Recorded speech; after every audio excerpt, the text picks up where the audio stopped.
Yeah, yeah. MK Media, au-delà d'un simple rêve. Dans chaque quartier, une voix se lève, des vérités longtemps mises en grève. Aujourd'hui, le micro change de main, le peuple parle, écoute bien. Du marché jusqu'aux universités, chacun a le droit de s'exprimer. Ici ta voix a de la valeur, MK Media, média du cœur. Quand le silence voulait nous enfermer, la parole a fini par se libérer. MK Media. Le transport. Ni autorisation de transport 2025, itinéraire résalté. Donc on interpelle d'abord, et là on doit interpeller pour la non-fixation d'itinéraire et de prix. De trois, tu interpellé pour le manquement de documents d'autorisation à 2025. Donc cela veut dire qu'il y a 2025 pas tant d'invitation. Quelle est l'importance de cette invitation? Invitation aux Ezali, au bureau de transport, au lobby qui est non, on a ma coquille qui sont documents, tu vas faire invitation. Et ça bien moto déjà sont documents, on va faire cette invitation. Mais plupart des chauffeurs autant pour l'invitation tiens négocier là. Assis ici va renouveler, assis ici va renouveler, assis ici va renouveler. Donc auto monde dans la sorte de contrôler to comme on a 10 invitations assis ici dans année. Allez gaga la tongo sorte que la sorte de moto parce qu'il y a bien la sorte de moto de barrière. Donc c'est ça. Qu'est-ce que nous pouvons retenir par rapport à ce genre de situation? Parce que vous êtes parmi les autorités routières. Et là aujourd'hui ça va chauffer les aboués. Base dans le document na bango ya 2025, autorisation 2025. Base itinéraire na bango. Tant que besoin de moni ba kilia to tuna ba kilia bokia bo to to fouti 1000 francs. Total ben itinéraire yangwana qui a fouti 1000 francs c'est bon. OK Kingasa na sa pas de bonhomme à Baluki. A bombe kaka ah que 7e, a combien 7e a bombe sous première riz. To lingi ba tsaba itinéraire na bango pour ça la demi terrain to hausse de prix. Dès le commission doit na ba chauffeur yangwana. Alors chers citoyens, avez-vous un petit mot à dire étant que citoyen congolais, si vous vous sentez peut-être en insécurité vis-à-vis de certains points que l'État congolais a eu pour la régularité à des documents sur la route? Avez-vous quelque chose à dire si vous êtes citoyen? Mais ceux qui peut-être vous êtes citoyen et que Monique, vous êtes en insécurité. Il faut l'oba, faut pas qu'on dise balanda, baye baye non, musala n'engue zo salema, zo salema malongate. Comme ça, pas mais un peu ko bongisa. N'est permis au deuxième fois bâti quand on est en rouge. Ce que là, comme ça, comment possible au ticket mbala liboso et comme si au ticket sous deuxième fois. Tant on contrôle déjà premier tour, c'est que mutaza note, on va contrôler sous deuxième tour. Les Arabes, faut pas tirer aussi. Na les gars, so na komi aba lekisi ngai. Mais le komi ki o, oza nini te sko premier jour siko pona nini, basala ki ba makambo na ti. D'accord, on comprend. Qui se lève, le peuple s'exprime sans trêve. MK Media, au-delà d'un simple rêve. La presse est le quatrième pouvoir, une forme éclairée l'espoir.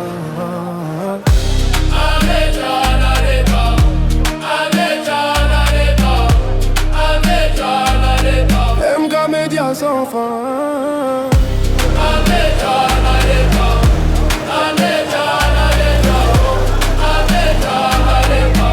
Dans chaque quartier une voix se lève, des vérités longtemps mises en grève.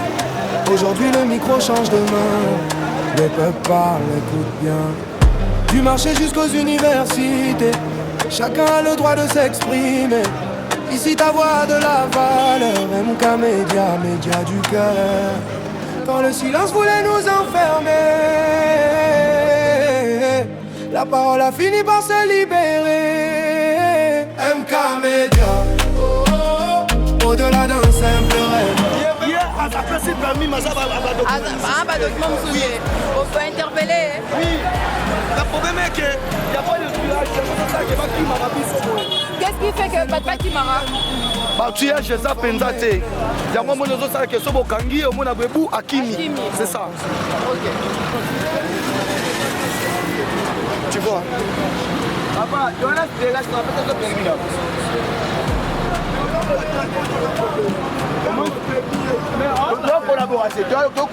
collaboration. Papa, c'est là.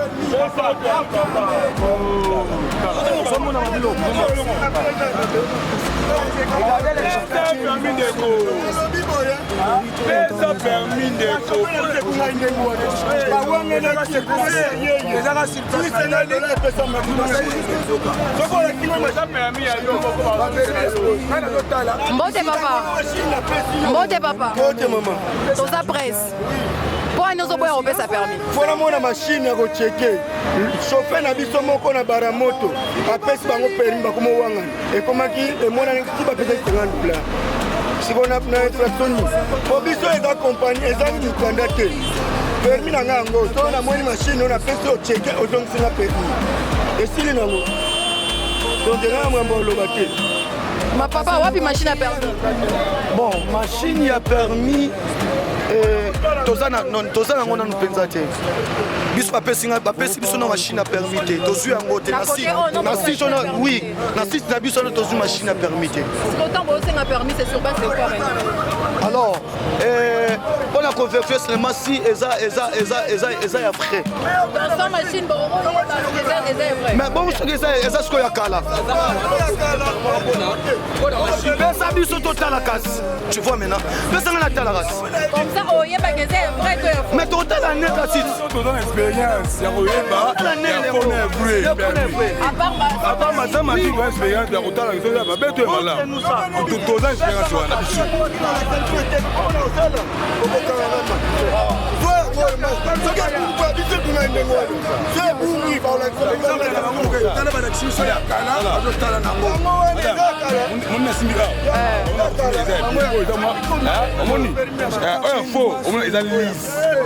Bien, au moins, ils ont moi, ma banga. Là, sur le haut, ils ont ma belle. Non.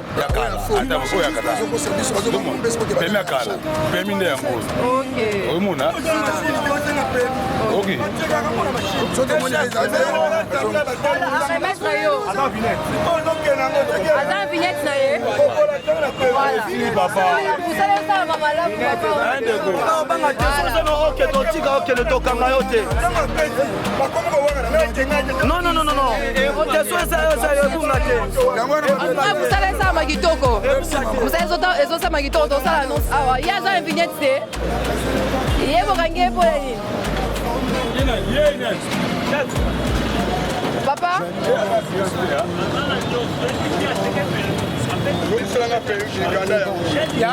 Yoka papa.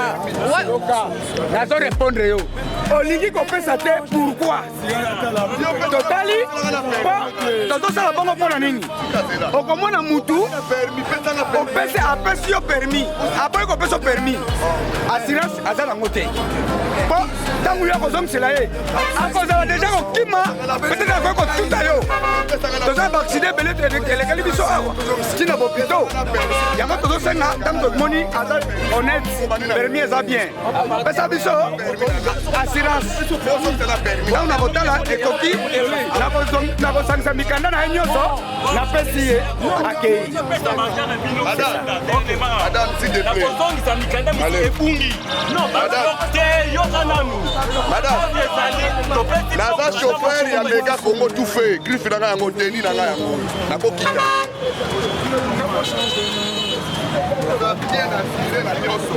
Compagnie ko bimisa ngate 5 nazala sans document. Donné na bimi boye naza do en ordre. Donc naza na posa ya permis na maboko. Si ba document na bandi ko pesa moko. Suwe na ngande yango. Nini osala ke osenga permis avant ko pesa ba document. Permis na nga parce que na permis. Yango na pesi permis. Na pesi permis na nga. Faut apesa nga, faut na so na pesa document. Yango kasozo yeba. Permis na yango yo. Na maboko ya mokonzi bien sûr. Sikoyo, pourquoi est-ce que zo boya kopesa ba document avant que ba remettre de nani permis na. Raison ni nous ont poussé yo. Boya kopesa ba document avant que ba remettre de permis. Parce que ba document e koma so na pesi document, na permis e koma désolé yango na bandi na ndenge so mselinga pe na su document na bandi siko kopesa. Siko motu neza boye. Entre bango na yo, nani foto sa muninga. nga na kotosa mama na kotosa me nazotala ndenge ebandeli ngai nabanda na permis ntango atali permis acheki remettre ngai na kesi kuna document toke na eloko moko. Qui détient le document? Nazo détenir ba document.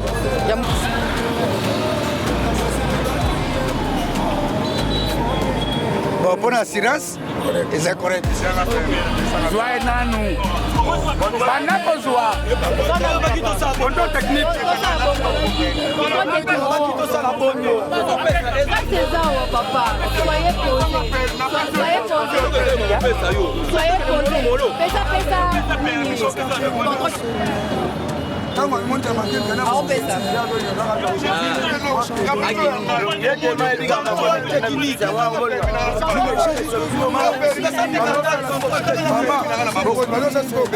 ntango amimoni ke akozala manke muganda mosusu azoprofite de so tozongisi le permis ndapesi akimi yeso alekisi biso mikanda na ye équipe mosusu bazokontinue na contrôle. Montre-nous. Montre-nous.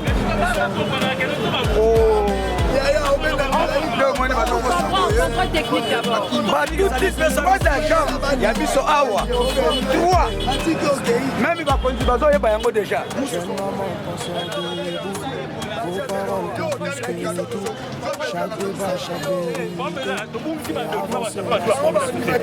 Papa, on va bien là. Bah nous bébé quand. Non, toi non, non toi là. On peut nous mettre nous au dos, nous. Ah bah on est pas au dos.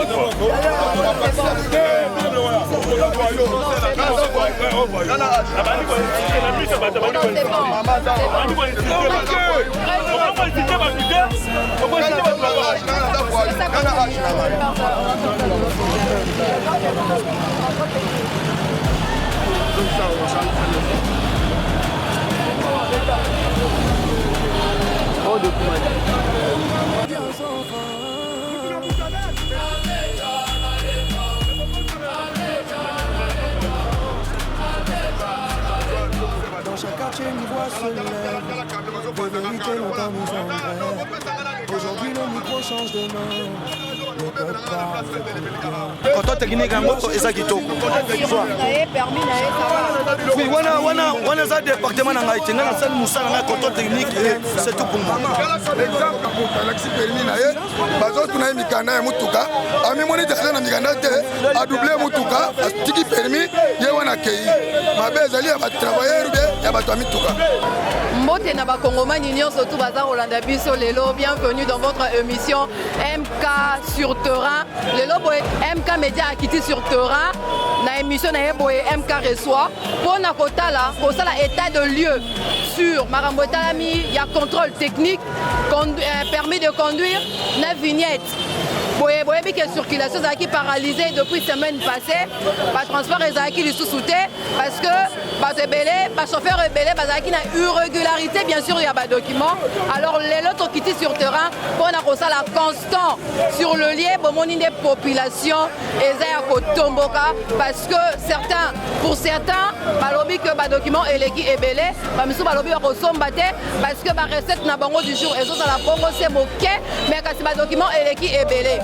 La micro na biso bien sûr bokoyoka ba quinois bokoyoka na ba quinoise bokoyoka ba papa et ba famille oyo bien sûr baza ba chauffeur ya ba splinter ya ba moto ndenge ba koloba soki musala ezoleka nanu bien parce que za oyo biso okiteli kotala sur terrain est-ce que ba gens ya l'état bazosala misala na bango na elongo bani to toujours bazali sur na principe na bango ya passe décisif oyo biso toyebi boye peut otala ba oyo ba bengami ba chauffeur ya moto quel que soit ya splinter même na ba oyo ba compagnie soki baza na ba document na bango comme il faut. Alors lelo boye tokozwa ba moko koyoka bango ndenge ba koloba tozali awa na saut de mouton ya liberté bisika wapi récemment il y a eu un bras de fer entre un chauffeur et les agents de l'État que nous appelons communément ba policiers ba kabasele bazalaki awa récemment il y a eu ce genre de truc un bras de fer entre eux et puis l'autre qui tapone à rotala est-ce qu'il y a contrôle et ont ça la système OSNGeli na ndenge principe ya mokonzi ya ville province de Kinshasa Daniel Bumba lobaki mitosa po basala nini batosa yo est-ce que ba congolais bazali ko respecter yango ensemble na bino to Rolanda lolenge nkani ba congolais bien sûr ba kinois précisément ba o batanga mi ba chauffeur ne ba ko s'exprimer et après on verra on a quand même beaucoup de sites ya Rokita et puis alors musu ezali que to rotala est-ce que bazan ba matériel suffisamment bon à contrôle est-ce que machine o ça la contrôle il y a ba permis ezali suffisamment dans chaque site ou soit ba équipement musu ezali kozanga boye lolenge moko na bino tolanda tina suka ya émission MK reçoit sur terre. Au-delà d'un simple rêve, la presse est le quatrième pouvoir, une forme éclairée l'espoir.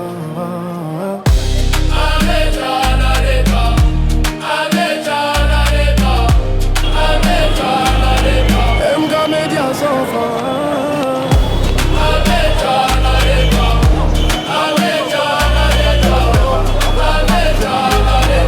Dans chaque quartier une voix se lève, des vérités longtemps mises en grève.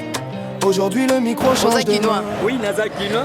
Oui, par rapport à Maramozo, les grands province de Kinshasa, na minute oyo, malobano ezani. Bon, malobano ezali boye pa bakonti. Bakonti naza chauffeur ya moto, naza monta. Moto na ngetrali na ngambo. Nde na moni bino ba autorité ya nzela boye nde to pusani permettre to bezali nini. Mais eloko eza kosala biso pasi baannonce biso permis tosomi bapermis de conduire malgré tout yanga natikango na moto eza contact na carte rose mais eloko esala pasi ezali nini bapolisier oyo esengeli bakanga biso bazoyebana te tous les policiers akomi kokanga moto tous les unités ezala bapolisier babengaka baujana donc tous les unités ya police. Même si on va à Calfung, la base va biloko rouge yawa. Bango baza pona ko vérifier ba policier mais bango ba okanga moto. Quand on a ce biso to telemi na ba parking na biso so ba policier ba photo kima. Tozo identifier ba policier ba senga ba kanga biso te. De tozo senga na l'état soki moye kozala. Ba changer PCR. Azala na teni mususu na la police. Toye ba ka mutako ko contrôler biso ezali PCR azana teni autant. Teni no sote contrôler moto.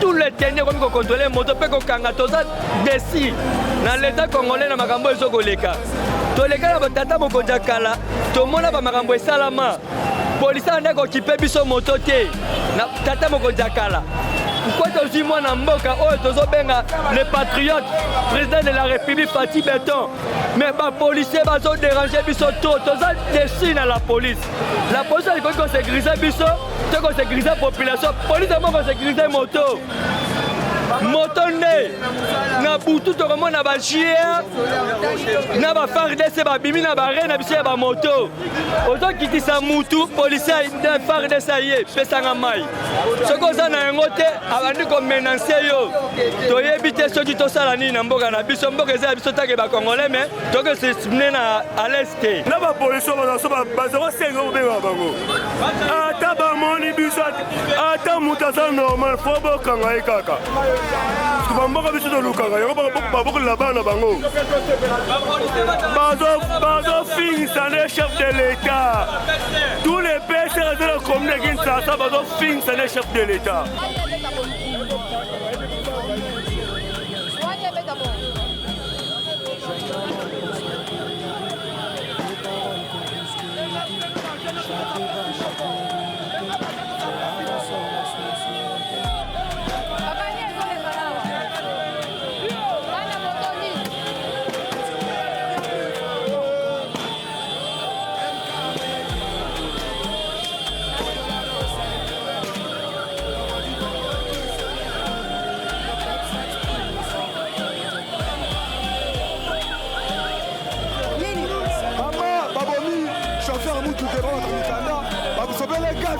c'est pas bon, c'est un boca.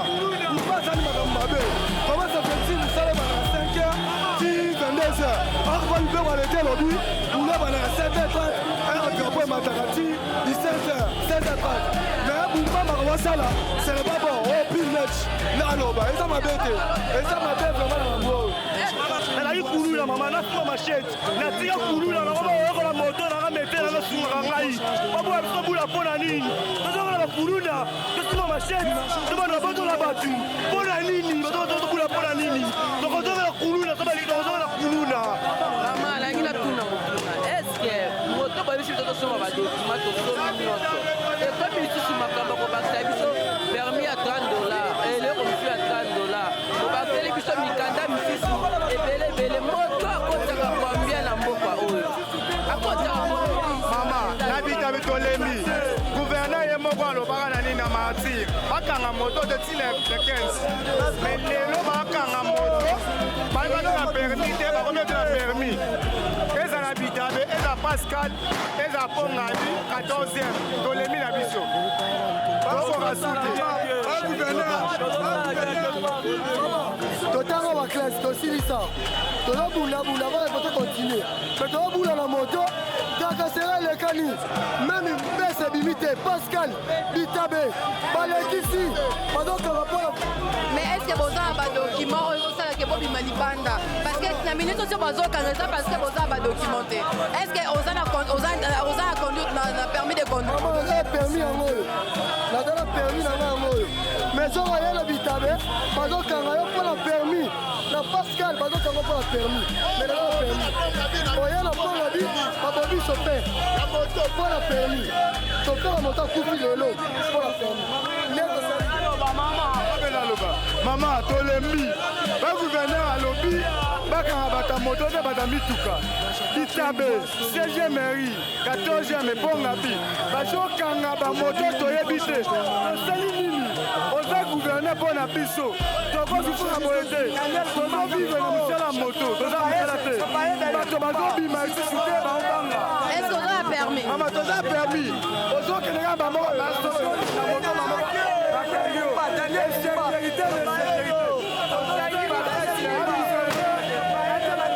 na moto tozovivre na insécurité na mboka na biso mama maloba oyo ekoba bangouverneur daniel bumbato bae daniel bumbato bae daniel bumbato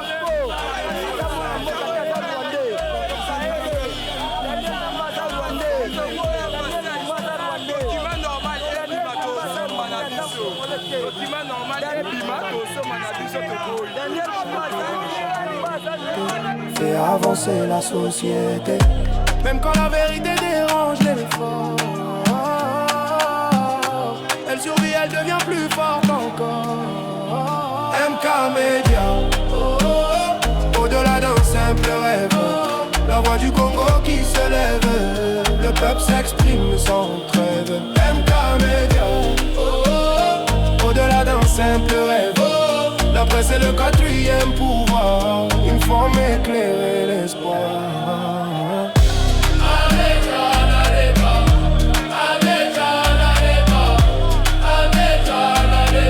MK Media sans fin.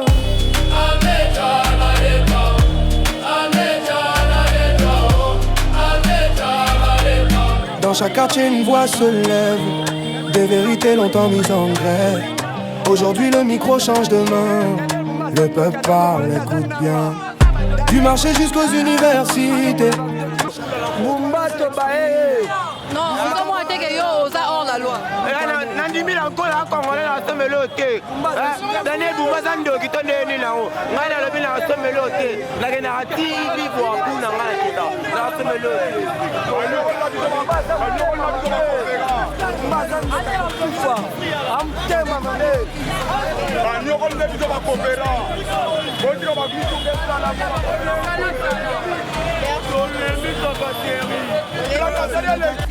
Pouvoir, informe, éclairer l'espoir. Jeune maman, penseur debout, vos paroles comptent plus que tout. Chaque débat, chaque vérité fait avancer la société. Même quand la vérité dérange les femmes, elle survit, elle devient plus forte encore. MK Media, au-delà d'un simple rêve, la voix du Congo qui se lève, le peuple s'exprime sans trêve. MK Media, au-delà d'un simple rêve, la presse est le quatrième pouvoir, une forme éclairer l'espoir.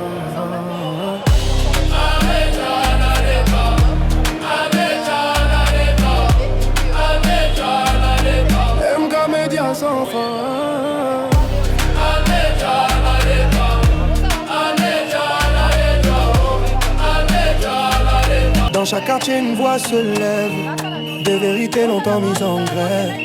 Aujourd'hui le micro change de main, le peuple parle, écoute bien. Du marché jusqu'aux universités, chacun a le droit de s'exprimer. Ici ta voix a de la valeur, MK Média, média du cœur.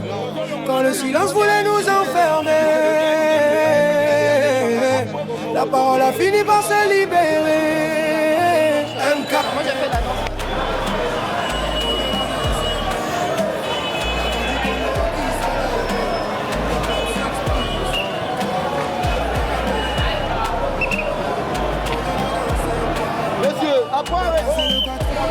mbote ya bakongomani nyonso nde tolobaki boye tokiti sur terrain mpona koyeba ndenge nini mosala ezosalema na ville province ya Kinshasa en ce qui concerne bacontrôle ya badocument. Est-ce que population oyo tobengi bachauffeur baza na badocument tout parce que lelo mpona circuler na ville province ya Kinshasa il faut ozala au moins na 3 documents soki bien sûr oza privé et aussi soki ozali du genre chauffeur oyo oza osalaka taxi il faut ozala au plus au moins na 4 documents. À l'occurrence vignette na yo po ezala permis de conduire na yo il faut ezala et puis assurance. Mais jusque là atokiti na 3e site oyo ezwami précisément na Pascal la CSO nous donne entrée à route Mokali bisika wapi bien sûr mosala ezosalama ndenge elongo bani avec la colonel Mimi oyo ate l'équipe na ya brigade baza sur terrain awa mpona koassure mosala ezosalama bien na ndenge kaka na vision ya mokonzi bien sûr ya ville province de Kinshasa Daniel Bumba alobi tosa po basala nini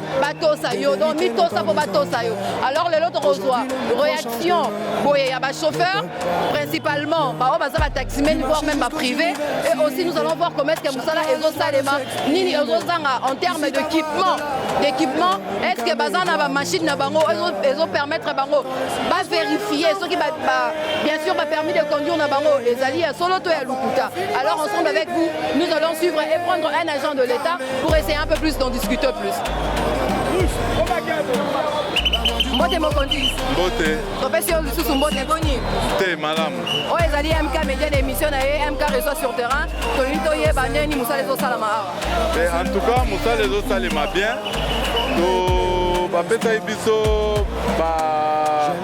banani nyonso en patrouille mixte yango komoni mpe tokuti biso awa tosala mosala la police transport et tout donc toza na biso. Ah, vous avez combien de départements? Toza na 4. 4 départements. Okay.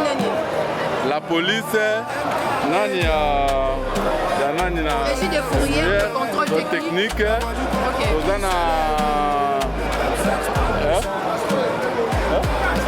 toza na transport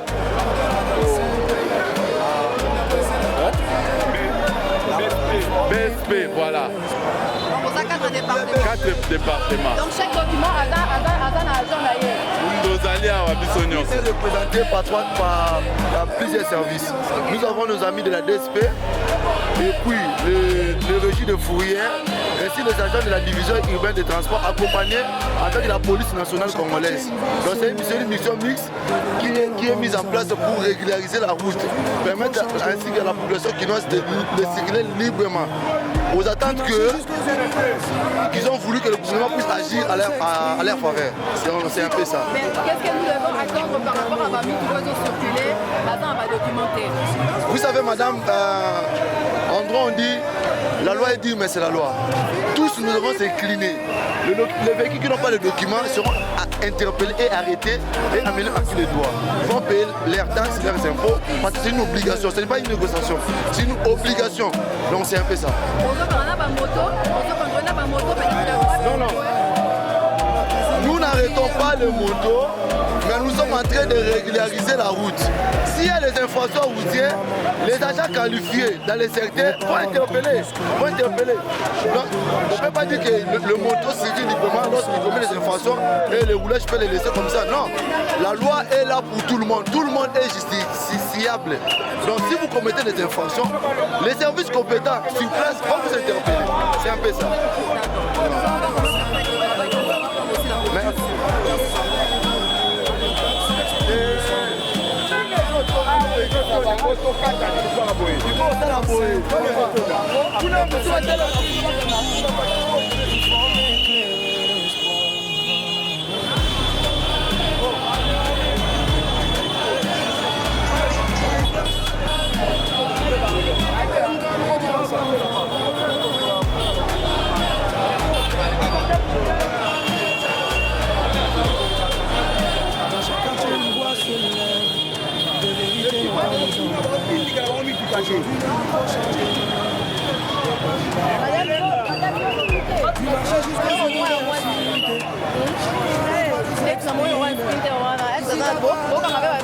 militaire.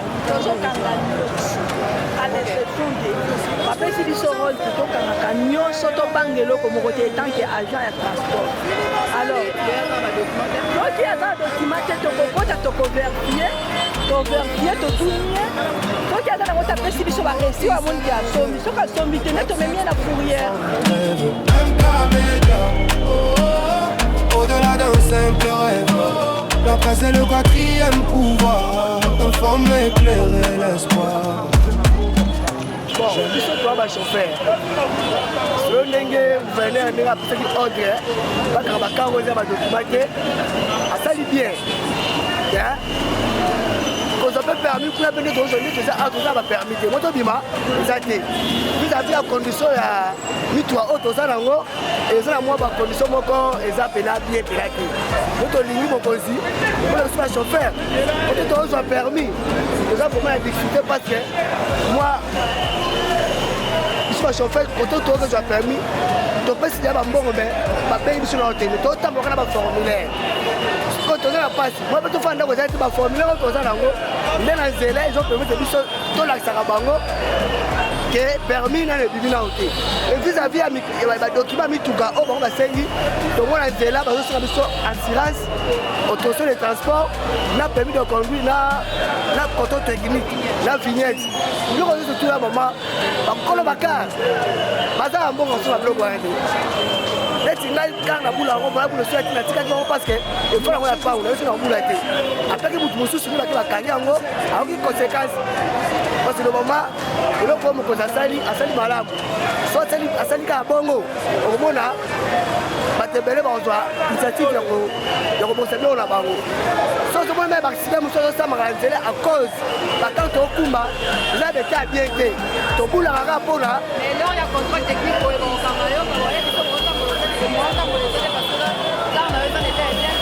bon oyi mama biso na kati ya mbongo na biso meme nde mo mokonzi ya mboka ayebi bango nde ezalaka babetaka solo na mopaya oyo aye me biso moko te toyebi tokobongisa apesa biso ata mwa un mois tokoka kosala susu mwa moloko mosusu apesa biso kaka un mois kaka asengi kaka un mois parce que neti nazala na chauffeur nasi permis nano te mais nafutaki biloko nyonso naza babenga ngai omonaki na bobima ntongo 4 heures na kati 16 heures na bibi omonike ebongo mpona un mois kaka S'exprime sans trêve, MK Media.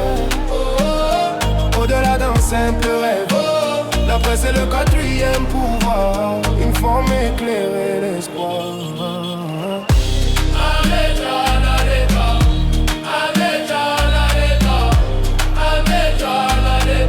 MK Media sans fin.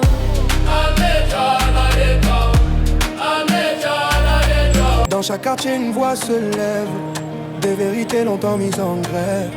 Aujourd'hui le micro change de main. Boy tozali na site ya terre jaune bisika bi musala ezosalama na ndenge elongo bani na bagent de l'ordre na bagent ya contrôle awa bazobi baza na 4 départements toroyoka baye oyo gouverneur de la ville a travaillé na bango en collaboration pour voir comment est-ce que musala ezosalema. Est-ce que moto strict vraiment loi est vraiment appliquée?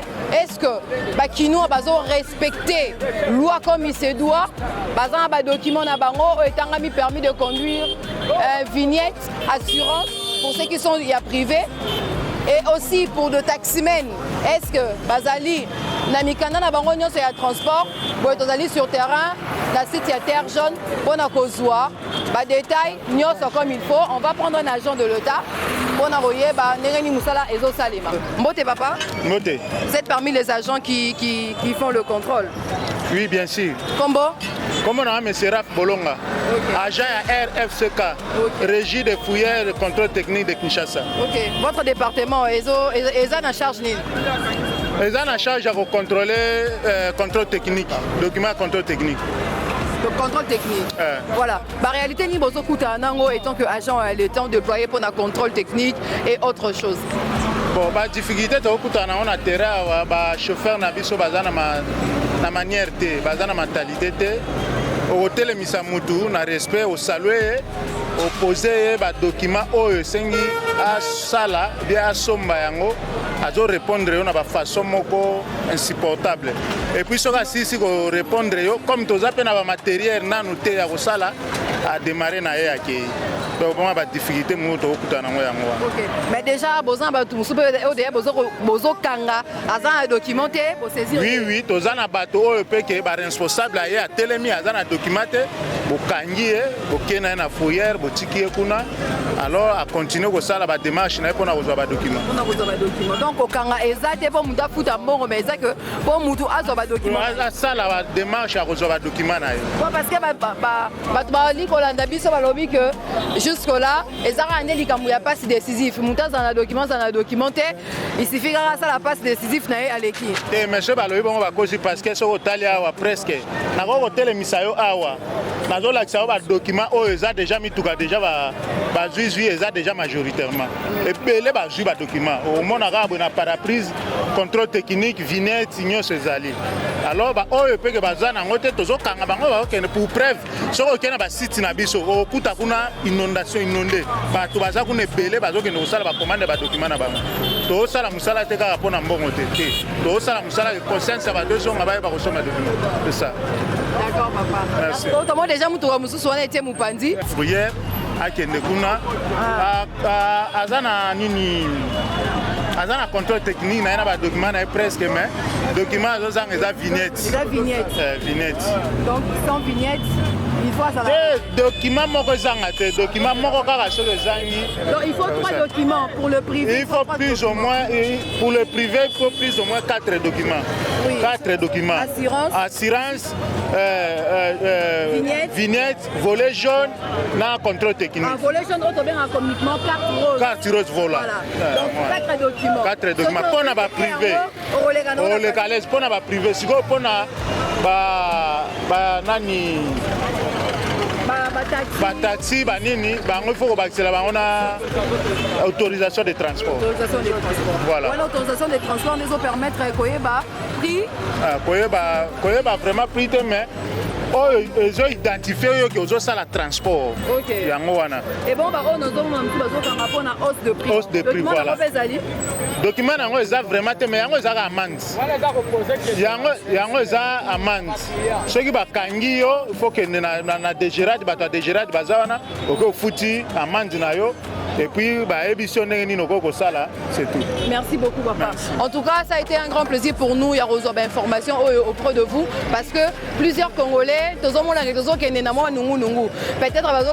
de l'autre côté, il ne fallait pas mais important, c'est belé. Parce que assurance et quoi assurer vie, il y a chauffeur à Zoku Mamoutuka, et puis de deux, Nanini. Naba client à Memi. Exactement, naba client à Memi. Alors que, non, il faut pas se décisif comme ça on est allé bangoté bakongomani éclaircissement yango wana ba document tout et ça important il faut vraiment respecter le code aussi de la route parce que irrégularité routière yango nem besoin créer ba dégâts mokonzi ya ville province de Kinshasa Daniel Bumba a lobby que il faut Kinois à circuler librement. Alors pour circuler librement il faut ba documenter surtout ezala pour la sécurité à la population quinoise. Alors avec vous on se retrouve tout à l'heure. Libéré, MK Media.